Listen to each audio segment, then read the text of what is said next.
This guy coming up next, he has said 8 words over 12 weeks. He doesn't really say much. Even when I found him before the show, I bumped into him before the show, and I was like, "How you doing?" He's like, it's a silent movie all the time with him. But when he says things, I so enjoy them, and I think you are going to. Please welcome to the stage, Brian Scully, ladies and gentlemen. Yeah.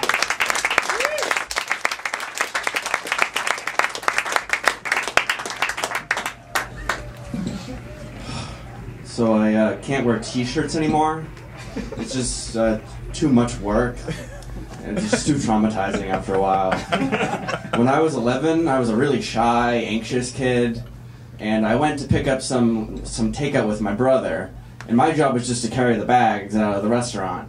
And so I'm carrying the bags, and this guy who works here just walks over and he looks at me and goes, "Life sucks." And I go, "Whoa." And I walk out and I look down, I'm like, "Oh, I'm wearing a Life is Good t-shirt." It's like, this was a gift. I can't wear this anymore. I can't defend that position to people.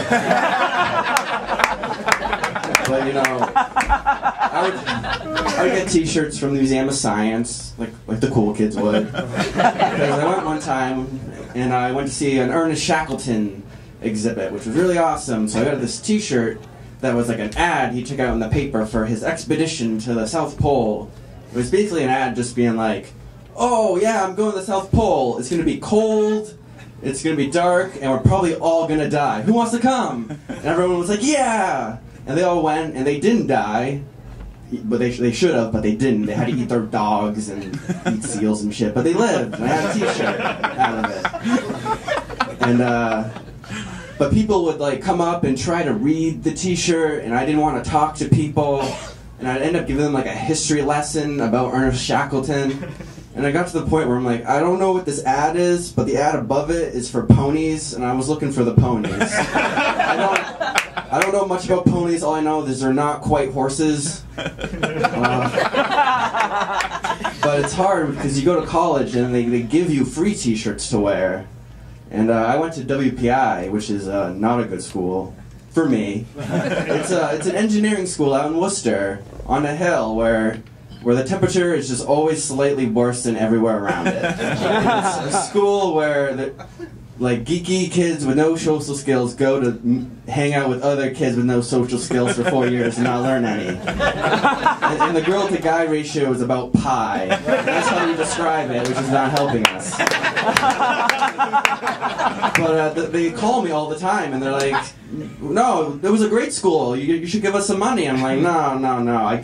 I gave you the class gift. That's about as far as I'll go. Because like, at the end, they asked for a fucking class gift, and it's so stupid.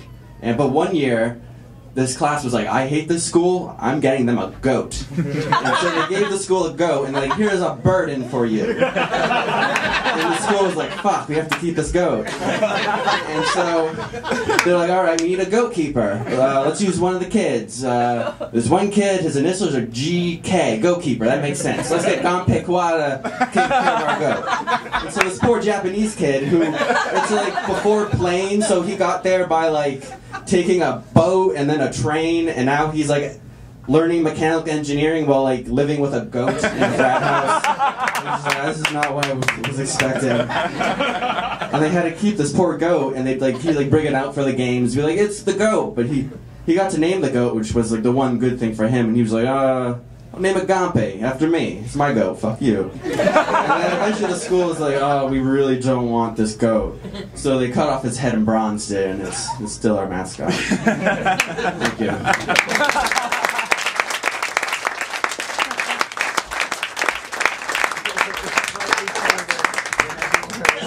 This is a fun art form where you could just end it. So we cut off his head and bronze it. "Thank you, good night." Oh my God, that's so funny. Harvard University down the street has an endowment of, does anybody know? 40 billion? $32.8 billion. And they still send out magazines to its alumni like, "Could you spare some change?" The balls of that. I went to BU, and they don't ask for shit. Bridgewater State University. It's very poor. It deserves money. So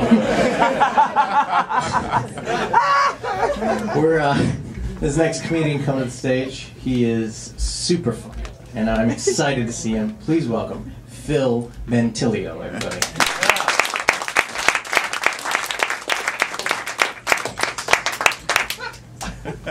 Wow, I haven't even started yet. So when I first came out to my mom, the first thing that came out of her mouth was, "College made you gay."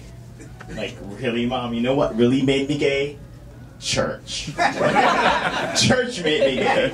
I remember, like, as a little kid walking inside the church, and I see like half-naked men hanging on the wall, like abs for days. I'm like, Jesus Christ.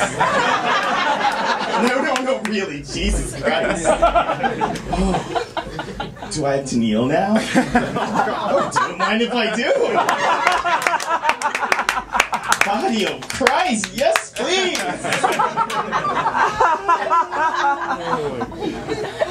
So there's this app online, Grindr. It's like Tinder for gay guys, but unlike women, gay men love getting dick pics. The gay guys that say that they don't, lie. So the only time that I don't mind getting a dick pic if it's from a black dude. Well, for obvious reasons, you know. So I started talking to this black guy, and he was really cute. We exchanged numbers. Like, okay, I'll meet you at your hotel. Like the cheap hooker that I am. I go there. It's like, hey, wow, nice. So he starts stripping off. My mouth just drops to the floor in awe. Looks at me and smiles, and he's like, "You were expecting bigger, weren't you?" Well, since the cat's out of the bag, yeah. Yeah. So never assume that a black guy with a PhD has a pretty huge dick. Didn't happen that night. I also, met this other guy in Grindr. Really cute, age appropriate. And I figured, like, yeah, why not? So we exchanged pictures. Give him my number. Gives me his hotel room. I guess I should be charging by now. So, on my way to his hotel room, I'm like, looking through his pictures, and I'm like, shit, he's in a wheelchair. Like, I've never done a wheelchair before. Well, the guy in a wheelchair. It's like, what do I do? It's like, if I go down on him, does that count as like Meals on Wheels? But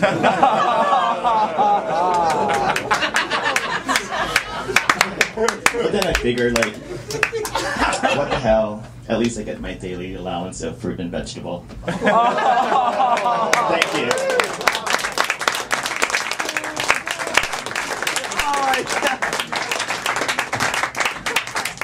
Oh my Lord.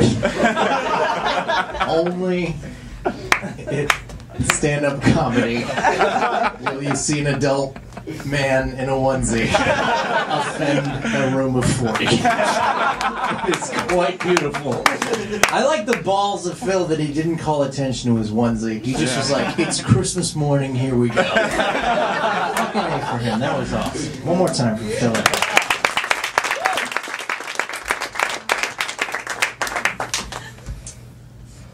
You still want me to say that intro for you?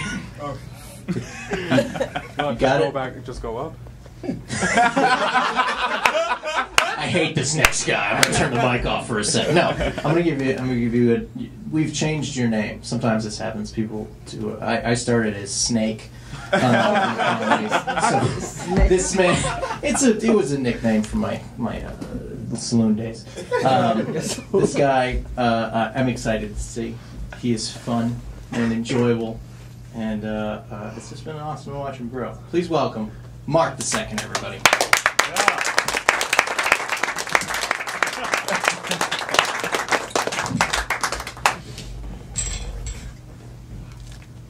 Hi. I didn't know what to get my girlfriend last Christmas, so I got her a birdhouse. That's why I don't have a girlfriend. It's okay, I have birds now. Acting is a tough career choice to get into because most roles are based solely off resemblance. So if you're a guy that looks like me, you can't play most iconic characters. So I could never play Stephen Hawking. I don't have a wheelchair.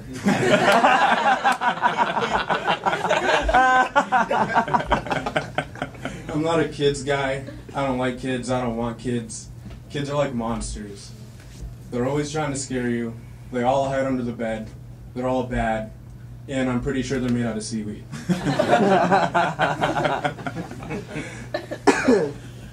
Have you ever been to the gym? The weight room? Have you ever obtained a complete euphoria that can only be achieved by pushing the human body to its maximum limit? It feels exactly like being on Molly, except less pacifiers and Gerber products.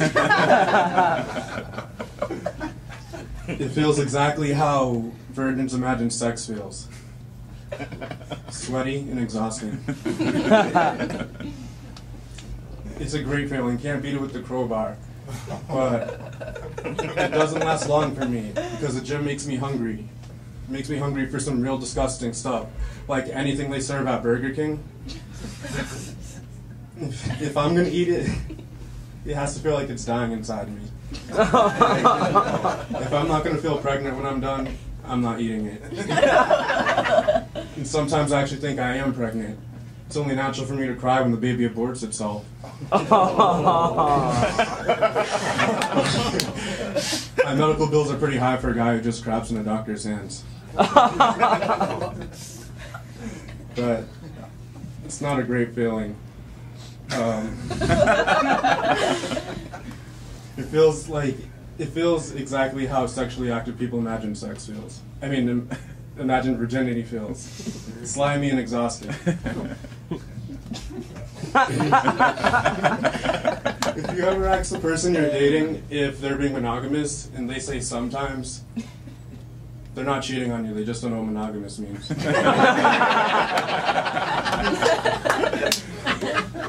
It's funny when women sing Girls Rule the World, because aren't they fighting for equal rights?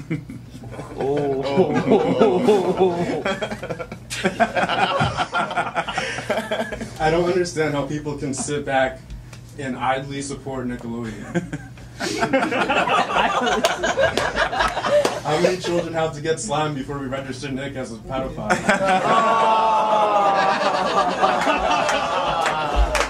That's my time.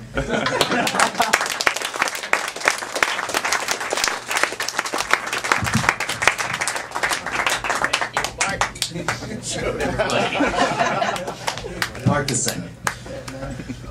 I realize it's a class majority.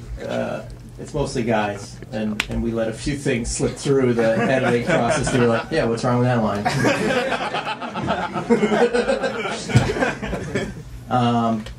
No, I gotta clap if you're a woman. You both just